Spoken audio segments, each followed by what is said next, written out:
Warning: this review contains themes of violence, strong language, suggestive themes, and gore. Viewer discretion is advised.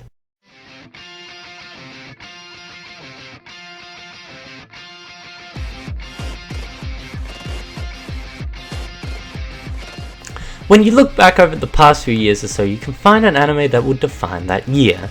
It may not have been the best anime of all time, or even of that year, but that one anime just became so immensely popular that there wasn't a single anime fan that didn't know what that show was.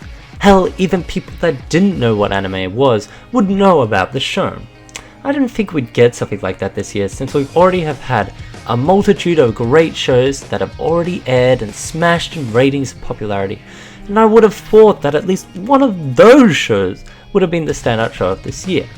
So to hear this show called Re:Zero being praised by a larger amount of the anime community, I was genuinely curious, and I asked the question that you are probably asking yourself right now: does Re:Zero deserve all this hype? Well, now it is time to find out in this professionally made review by a man who, by the time he is making this review, does not actually have a YouTube channel. Alright, I'm just spouting shit out of my ass. Just shut up and listen. Our review of Re:Zero begins now. Subaru is a shut-in otaku that randomly gets teleported to this fantasy world full of wonderful CG creatures and new possibilities. In this new world, he discovers new and fascinating elements of this world until he gets attacked in an alleyway by a man that looks like he could be the lead for Wham! Wake me up before you go, don't leave me hanging on like a yo-yo. Subaru is lucky though, as he is then saved by a girl called Emilia, whom with his shut-in gaming mindset, he believes that Emilia is his new girlfriend, for some reason or another. Anyway, they go out looking for a lost locket and end up in the slums, where they both get brutally murdered and die a painfully horrible death. That is it, end of story, end of the review, have fun, see you later, and goodbye. Except that there is a twist. Subaru has a special power that can revive him from death and take him back in time. Why he has this power is never explained, but he has it and spends pretty much the entire show using that power to save the woman he is so smitten for. Pretty much in this synopsis, you can already see lingering questions that really need answering. Firstly, why is he even in this world in the first place? He just randomly gets dropped into this world, and yes, there are little clues here and there that show somewhat how he got transported to this new world and maybe why, but most of them just end up as theories and never concrete answers. Second question is why he's so smitten for Emilia. It never really made any sense, and since this is the driving force for pretty much all of Subaru's actions, this really needs a reasonable explanation. What, is it just one-sided love first sight?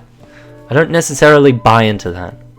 These, however, are just nitpicky issues that bug me and not really all that of a hindrance to the whole story. It makes the show have annoying, unexplainable plot holes, but the rest of the story was executed quite brilliantly.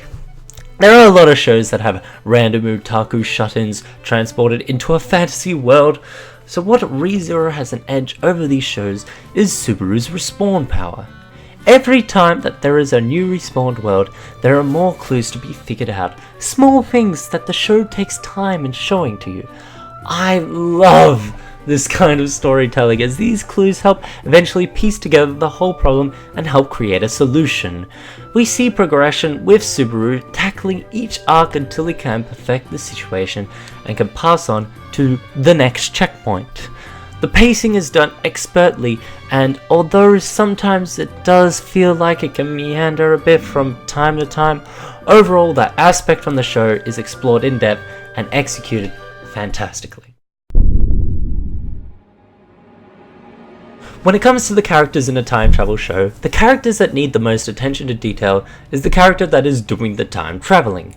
Being the only character apart from ourselves that maintains memories from these past worlds, Subaru needs to be a very well developed character throughout the show and make logical moves that we would probably make in his situation.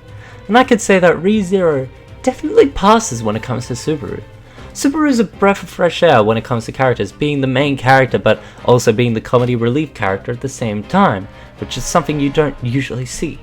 Subaru is very charismatic when he can be, and is really enjoyable seeing him go through all his suffering for him, in the end, to persevere and find a way to solve the problem and get to the next checkpoint. Subaru is a character that you can vouch for and can definitely feel good for him in the happy-go-lucky times part of the show, while also feeling emotionally attached to the character during the moments of complete agony. Because of how the show is structured, Subaru has to be the carry of the show, and he definitely does. He becomes really well developed by the end of the show, and we can see the change from Shoten Ritaku to a confident, charismatic character by the end of the show.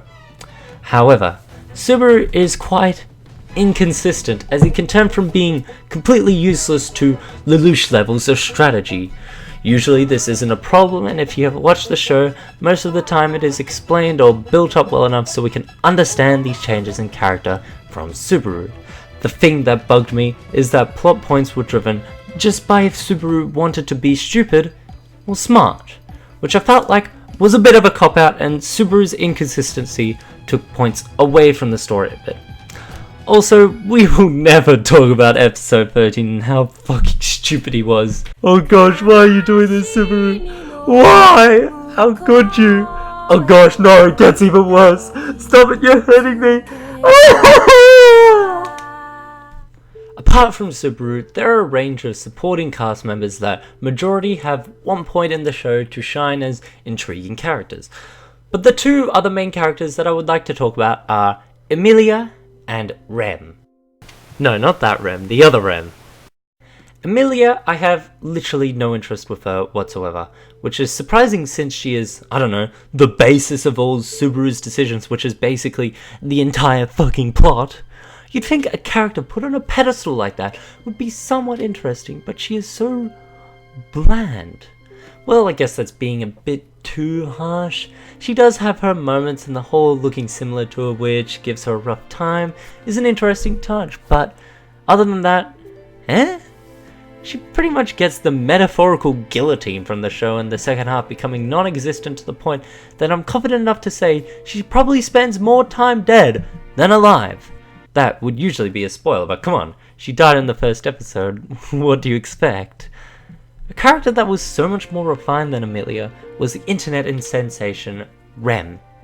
Rem doesn't seem like much from the start, but she kinda plays a part of some form of a love triangle after some spoilerific things happened, and then, yeah, her popularity explodes, especially after episode 18.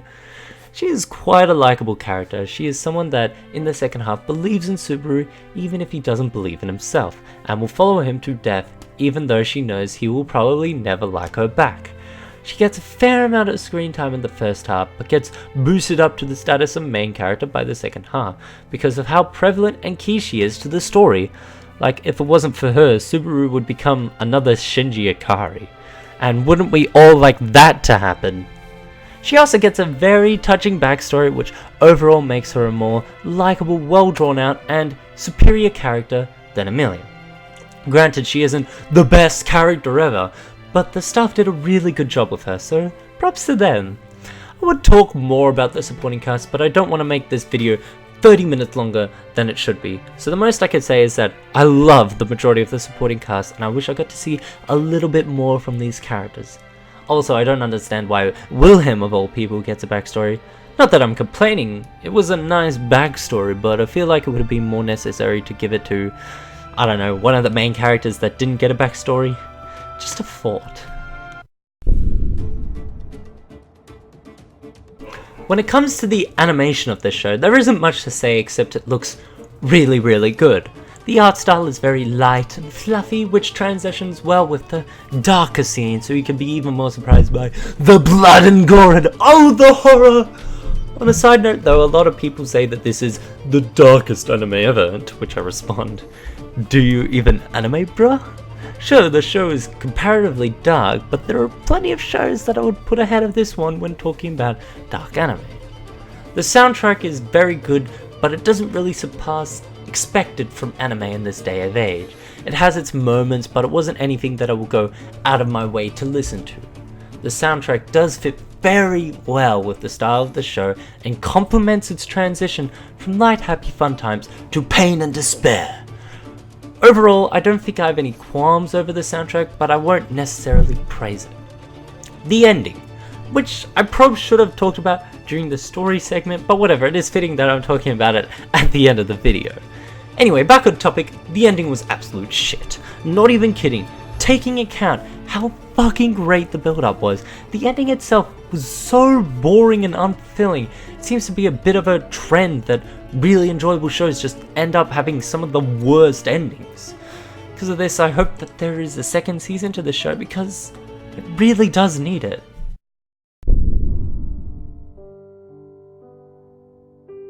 Overall, I might have bashed on the show for a few things, specifically the characters, but most of that was just me being nitpicky, trying to find flaws in the show when in actuality, I really enjoyed the show.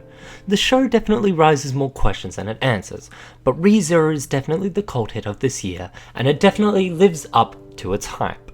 With a really well executed story, interesting characters, with great animation and soundtrack, it is hard for me not to recommend this show. So this is usually the part that a usual anime reviewer would give a rough numerical score that they most likely pulled out of their arse, but I'm different. It's hard for me to put numbers on things that are hard to score numerically, so I'm going to use an old school report card system that I'll use to come up with some score for the show. The scores go from very bad to excellent, being scored in the subcategories of story, characters, animation, soundtrack, and the most important score, my overall enjoyment of the series. For story, I give it a very good. For characters, I give it a good. For animation, I give it a very good. For soundtrack, I give it a good. And for overall enjoyment, I give it a very good. This gives it an overall mean score of very good.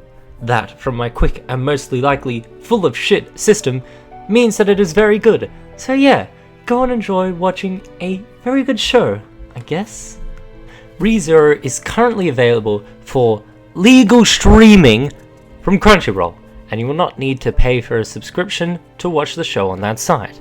However, it is currently unlicensed, which is quite surprising actually, I didn't know about that one. So there is no DVD or Blu-ray release in sight, but with the immense popularity the show has gotten, I wouldn't be surprised if that would change in the near future. If you're looking for recommendations, I guess I can give you a lending hand by leading you towards Steins Gate, which I tried so hard not to reference at all in this review since the shows are so freaking similar in so many ways. For a similar type of storytelling, I would show you to a personal favorite of mine called Higurashi no Naku Koro ni, or When They Cry. And for a show that has similar aspect of an otaku being thrown into a fantasy world, I would lead you to Konosuba, a more lighthearted comedy approach to the idea, but is definitely worth the watch. So yeah, thanks for watching my professional review, and I'll see you all at a later date. Peace.